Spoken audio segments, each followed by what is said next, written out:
January 20th. Like, you should probably Christmas tree that, but who cares, right? Yeah. Let me do me, you do you. God. Yes. That's how it should always be. Let's start this episode with a common sponsors, Amish beard wax. That's where Roman and I use to exfoliate, soften, and hopefully extend growth within our facial hair. So as you can tell, I only grow mustache, so I don't grow anything else. So yeah. Just gonna grab a seat for my tuchus. No, that's fine. I'll just keep talking. So, $9.99 so every week, $9.99, you can get your own wax shipped to your home for free.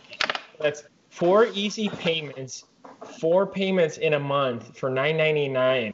So you're getting a good deal. So I know you might not understand this, but remember, $9.99 each week for a month, every week. So you're going to get of a deal. Do you tell our listeners about the life-changing deal? They'll never look or feel the same after they've tried this product. Exactly. So once you use it, you'll never lose it. So Moxie, baby. Also, what's going on, guys? How are we doing today? Roman, how are you doing today, buddy? I'm doing fantastic. That's good, man. Just fantastic? Yeah, just a little fantastic today. I could see that the sun is very shiny today in Illinois. Yeah. What's going on? And it's like know, it's crazy. We get snow yesterday too, which is like crazy.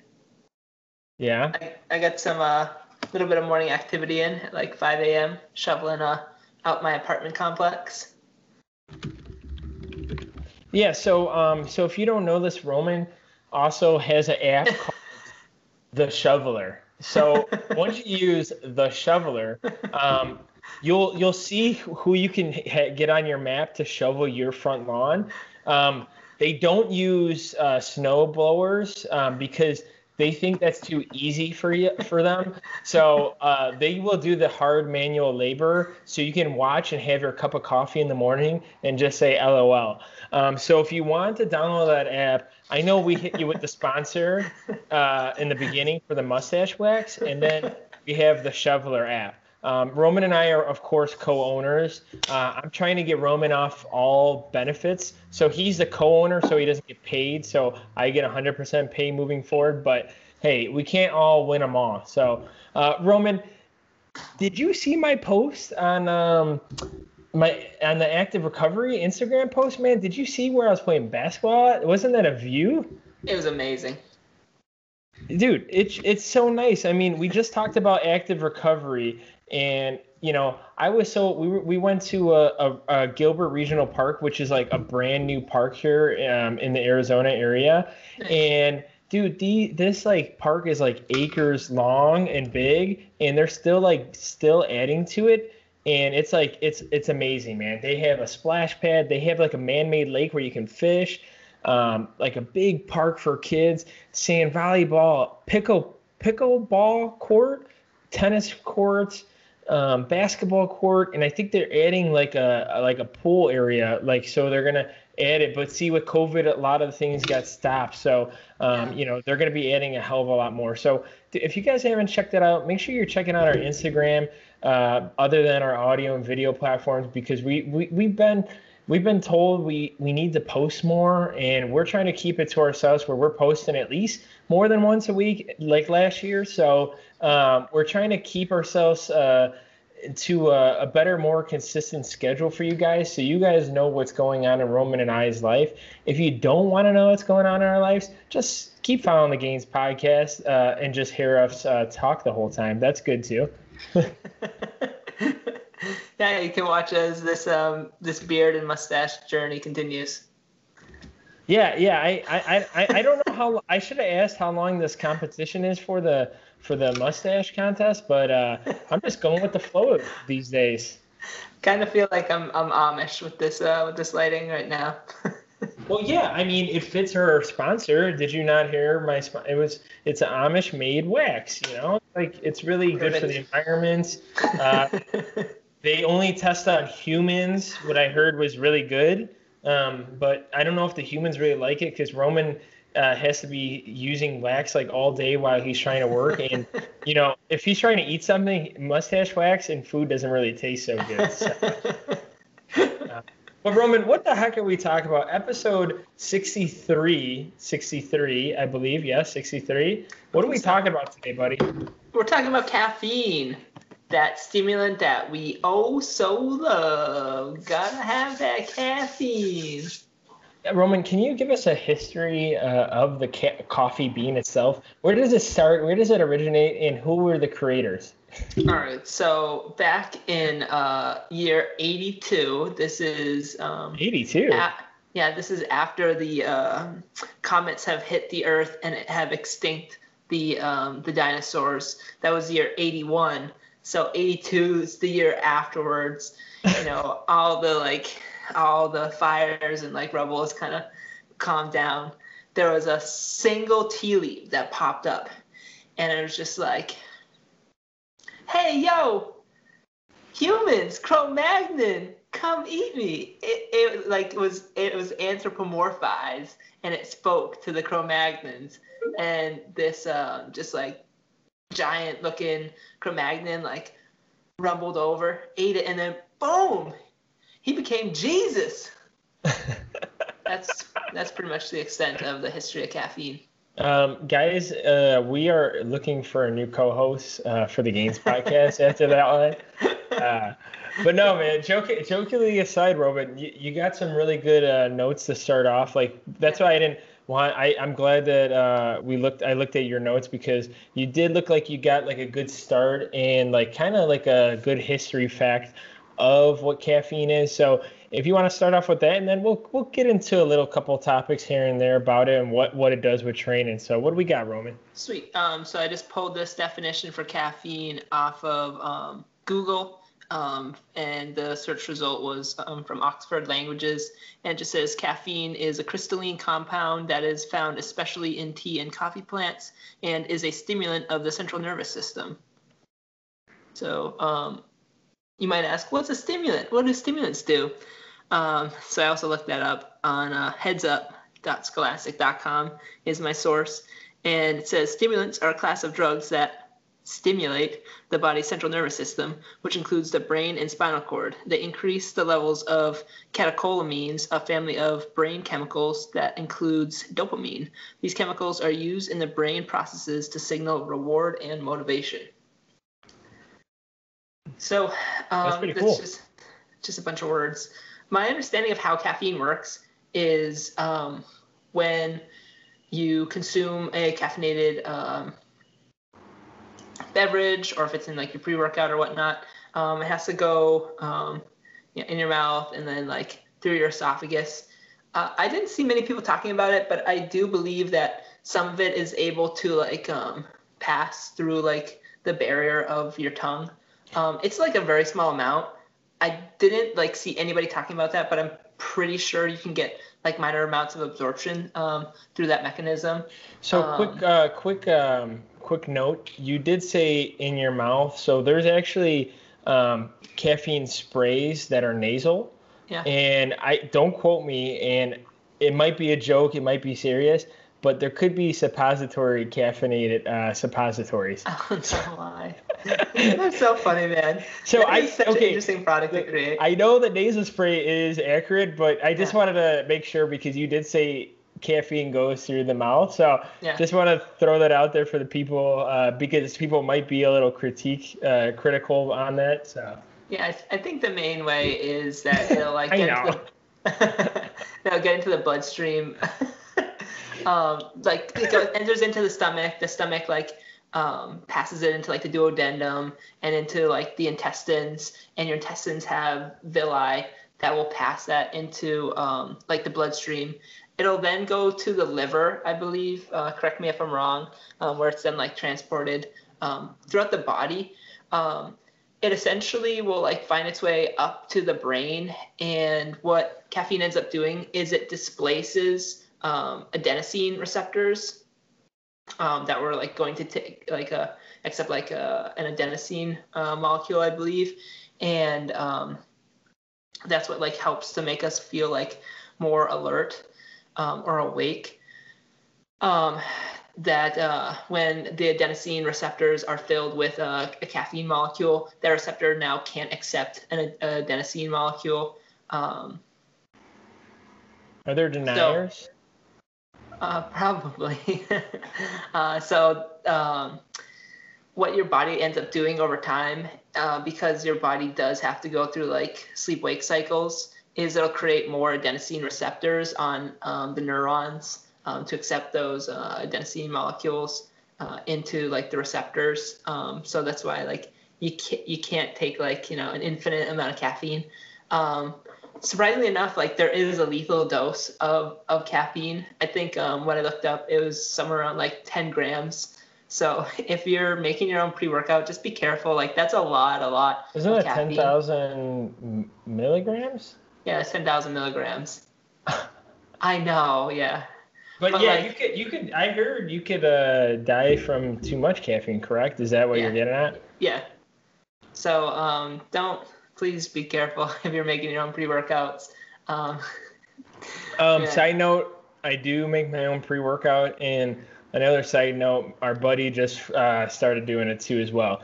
Yeah. Me myself, to give you guys just he said 10,000 milligrams. To give you guys an example of like the most I use is like 200 milligrams. So whatever the percentage is compared to that, no matter like obviously you got to be smart with making your own pre-workout, but yes, that's a one-way ticket to instead of Snap City, mental Snap City or physical Snap City. Yeah. But yeah. And that's like a tall, stiff cup of coffee. Like that'd probably be like 16 food ounces of like a Starbucks coffee. Yeah, 200 milligrams of caffeine. I think that's actually usually what a lot of like studies will use. Oh. Yeah, pre-workouts. But I think they come from like studies because it's like a relatively safe dose of caffeine. Like most people will have like very minimal side effects. The side effects at like 200 milligrams of caffeine is probably like jitteriness, like maybe a little bit of like increased anxiety. Like you may have like more frequent urination, little things like that. But even at that dose, it's like hard to like get into like a caffeine headache and stuff like that. At least like that's my understanding. So we're talking about like, okay, the caffeine is like filling up this adenosine receptor, but what does that mean? So caffeine, it helps you feel like more alert, increases wakefulness, but it's also been observed to increase performance, sport performance in particular. So that's why it's in like almost any major pre-workout. So the observed effects are slight increases in prolonged performance. I think endurance activities, like maybe upwards of 2 to 4 hours, you can see a noticeable bump. It is slight, but you can see a noticeable bump using caffeine. Just like as an example, I watched a video earlier today, and this was like not super scientific, so this is just like narrative, but there's a lot of research to support this as well. It was a YouTuber who's a biker, and they were biking this pretty common downhill route in Great Britain, I believe, and it ends up taking them anywhere between like 5.5 to 6 minutes usually to bike it, and they go all out. It's several miles, probably like maybe 2 miles, 2-3 miles, something like that. So like they're going a good clip if they're finishing in 5.5 to 6 minutes.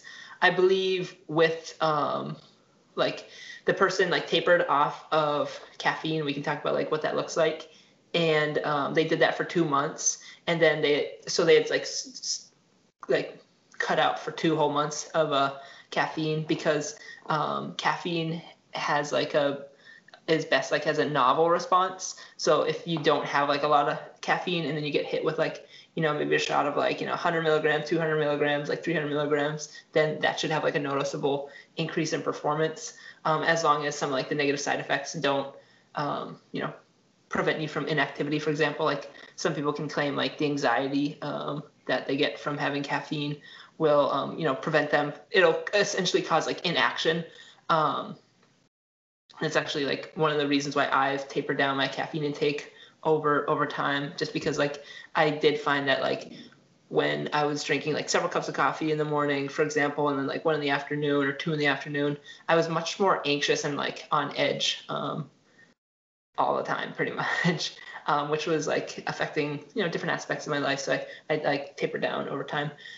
So anyways, this person, they finished the route in I think 5 minutes and like 26 seconds. And then when they tested themselves 2 months later, and they'd stayed in like, same relative shape is my understanding, they finished in like 5 minutes and 32 seconds. So in a 5.5, 6 minute time trial, they shaved off 6 seconds. So that's pretty considerable. That is something that like, professional athletes, like they're always looking for that little edge. 6 seconds is like massive in that like short of a race. So for this person, they just kind of wanted to demonstrate that. Like I said, it's not super scientific. It's just like more narrative based. But they set it up, decently for themselves, and they essentially gave like the claim, like if you want to try it, like like tape yourself off of caffeine, and then before like a time trial or something like that, maybe take like 200 or 300 milligrams, nothing crazy, don't do like 1,000 milligrams of caffeine, because like I said, you will have negative side effects from that, and they could potentially harm you. You might see a little bit of boost in performance. Yeah, and to your point, and maybe the next topic about like tapering off and whatnot, I might have told you this. I probably have told you this. It's been like a year or two, but I did get like my and people are gonna be like, why would you do that? The government. But I did do my 23andMe genetics. I think I told you, Roman, like just get my genetic testing, like with like my family heritage, like what my background is and whatnot.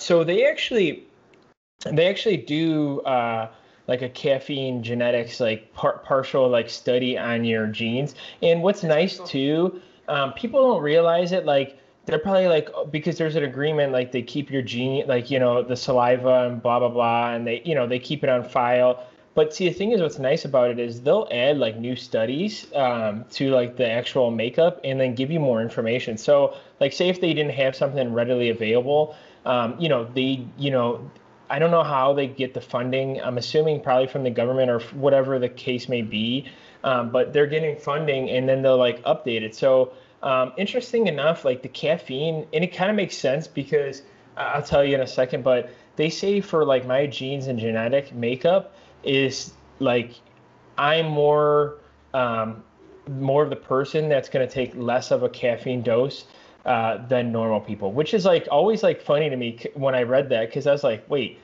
I lift, I work, and sometimes like, I'm doing stuff after work. So, I always was like, man, I need more, I need more, I need more. But to Roman's point, with his anxiety when it comes to like too much, when we were back in the office and we used to get like a bunch of free coffee, like a lot, like handed to us. And, I'd be like, yeah, it's Starbucks coffee. Yeah, it's, free Pret coffee. Yeah, it's it's free. It's whatever. So, you'd be slugging 1 or 2 back in like the afternoon. But for me, see, the thing is, and I do love coffee. I think coffee is probably one of my favorite caffeine sources because it generally just tastes good and I enjoy it. But see, the thing is though, what I've noticed is even if I have a second cup of coffee, it could be espresso, caffeine pills, it could be tea.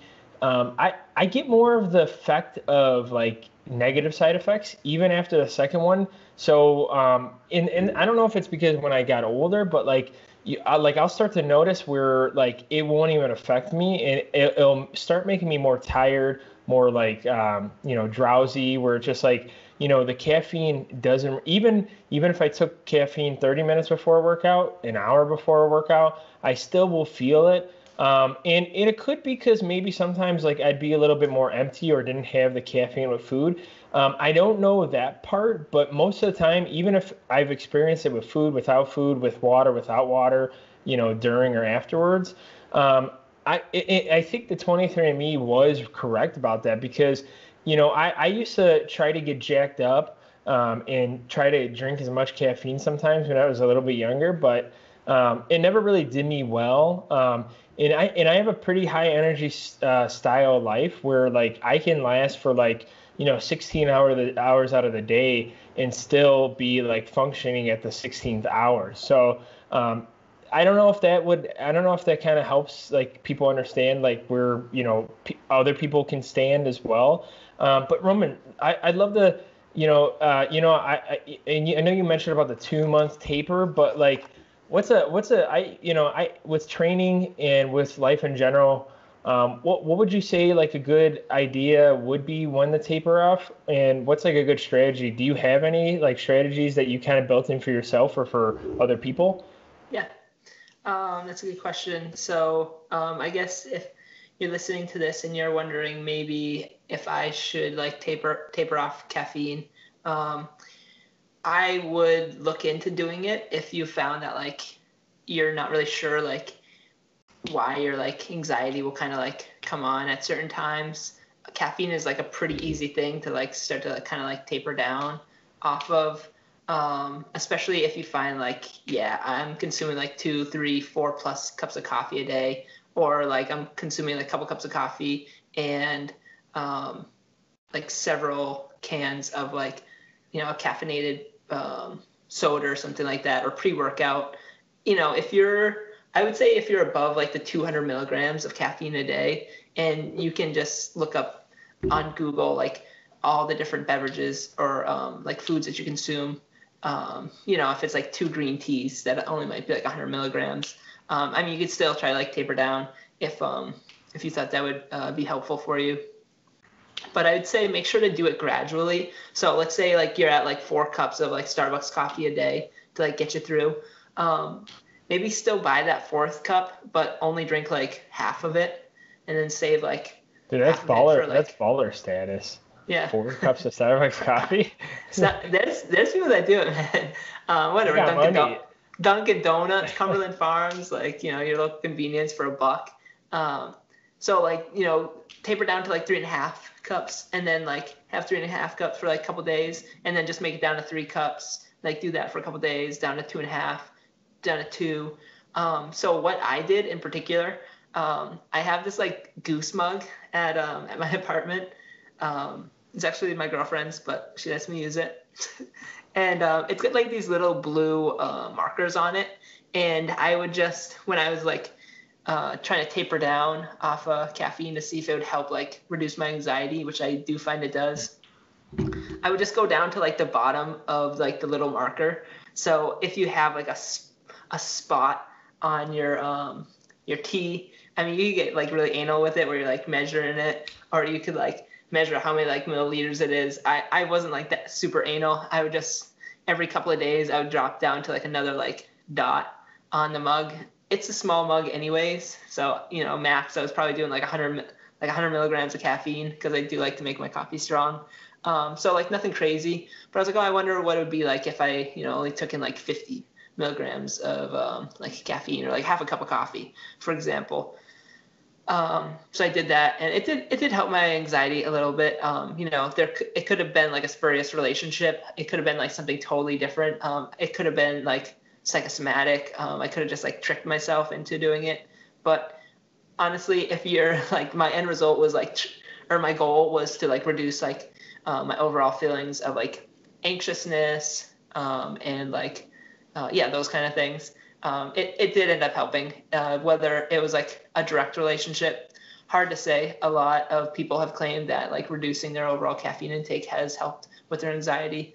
So for me, it was helpful. So that would be like the strategies I'd recommend for you if you were looking to taper down off of caffeine. Yeah. Two things to add on that, or switch over. Also, funny story. Roman was mentioning like, hey, like make sure you check out like the foods and stuff, or like drinks that you're drinking. Um, I know Roman mentioned like tea and coffee, but you gotta remember like pops, diet soda, gum. I mentioned earlier like there's a nasal spray that you can use, but like these are the types of caffeine that I'm saying like watch out for. You're not gonna be like, oh, I'm just gonna hit up my nasal spray. Oh crap! I just hit 200 milligrams before bed.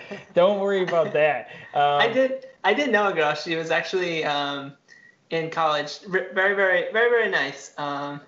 Shout out if you're watching this. Hey, how are you doing? I won't put any names out there. But she was addicted to like a nasal spray. It was just like a saline solution, but she used it so frequently that her doctor was like, "You've like very much so like messed up like the membranes in your nose." But she like I think it was like a nervous tick for her or something, or Yeah. she liked the way it felt like when she like applied the spray. So there could be other people out there that like have Yeah. that type of addiction. It's possible. Yeah, just watch out for that. But funny story.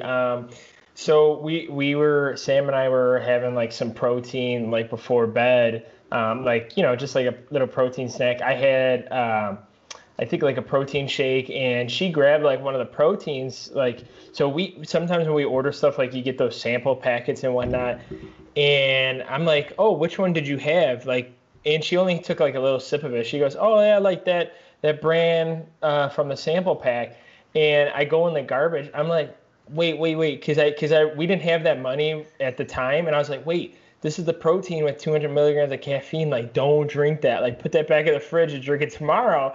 So I did save her from maybe not being able to sleep like that whole night. So, like I said, if you order supplements like off websites, just be careful with the samples, because like caffeine's like the easiest thing like someone could just like throw in there, and then all of a sudden you're just like you're going to bed, or you're like about to do something where you don't want to be jittery. But yeah, that's like one thing I wanted to share. We have like a couple minutes left, so another thing too with like work life and training life.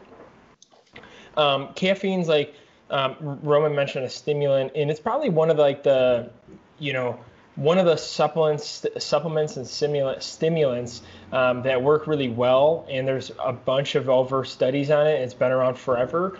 But just so you know, like with the caffeine intake and whatnot, like if you live like a high stress like work style lifestyle, caffeine is gonna like kind of like put it on a boost. Like it's kind of like if you have a high stress life and you're on caffeine, Roman, like Roman was saying earlier, he was getting anxious. But if he had like a high stress job where he had like hard deadlines, if he was like a competitive lifter and he had to make weight for the next meet and he's just stressed all the time, and then he's having that second cup of coffee, those stressors are going to come back a little bit more. And then the only thing too is like on the taper off thing, like make sure like when you have those caffeine withdrawals where like let's say if you don't have that cup of coffee in the afternoon and like you start getting that headache, maybe get some salt and water in you. Maybe you need to hydrate, or maybe like Roman said, like slowly taper off so you don't run into daily issues with like your head bothering you, or you feeling out of it. Because last thing Roman and I want to see is like people not G'd up all the time and they're all in the slumps. So. Yeah, sometimes people can actually get headaches if they drink too much caffeine, if they consume too much caffeine too. So that could, it's just because you get a headache in the afternoon doesn't necessarily mean because you're deficient on caffeine. Yeah, I guess just like piggyback off of that, if you do live like one of those lifestyles, I would seriously consider reducing your caffeine intake anyways, just because like a stimulant is over time your body is going to adapt to that stimulant. So if you want to have like a novel effect, then like you can kind of bump it up every once in a while to get like an increase in performance, whether it's like a wakefulness, alertness, like a faster like run time, bike time, whether you want to be like a little bit more explosive in the gym. But if you're doing it all the time, then you're gonna find yourself like wearing yourself down. I would say if you are reliant on caffeine to stay awake, you are, from a fitness standpoint, you're harming yourself from like a recovery standpoint, because we know that the best time to recover is at night when we're sleeping. So by staying like overly stimulated all the time, then you are most certainly affecting your sleep. And if you're affecting your sleep, you're affecting your recovery. If you're affecting your recovery, then you're affecting your ability to perform. So like long term, it is like, even like moderate term, it is not a good strategy at all. I would just work on your general like energy levels, and I try and taper down off caffeine. The reason why I haven't like personally like stopped drinking coffee is because it's a pleasurable thing for me to do every morning. But I found that 1 cup is enough to kind of get me to like the level of alertness or awakeness, and I don't really need any more than that. And every once in a while, I'll like taper down to like a very like nominal amount, like a sip or two. Like it's pretty ridiculous, but that's just like what I do every once in a while. You don't have to do that. That's just something. It's a strategy that I implement. Yeah, so that's pretty much what I wanted to mention, is that like if you're like overly stimulated all the time, then it's going to affect recovery. Yeah, awesome, guys. Well, thanks for tuning in on another episode of the Gainz podcast, all about your caffeine needs. Remember to check out our sponsors, the Amish Wax and the Shoveler. Make sure you download that app today. Make sure you get those, if you're in the Midwest or the North or the East Coast, or I guess Northwest Coast too. Make sure you download that app. We're only in the U.S., so please, Canada, Asia, Europe, Africa. Some of those places might not even get snow. Let me not say all those countries first, but we're coming to a country near you guys. Well, follow us on all social media platforms. Make sure to like, comment, subscribe. I'm still disappointed that we didn't get 10 likes, so Roman could have did that music video for us. But hey, we'll get him on the next one. But we'll see you guys on the next episode. Peace out.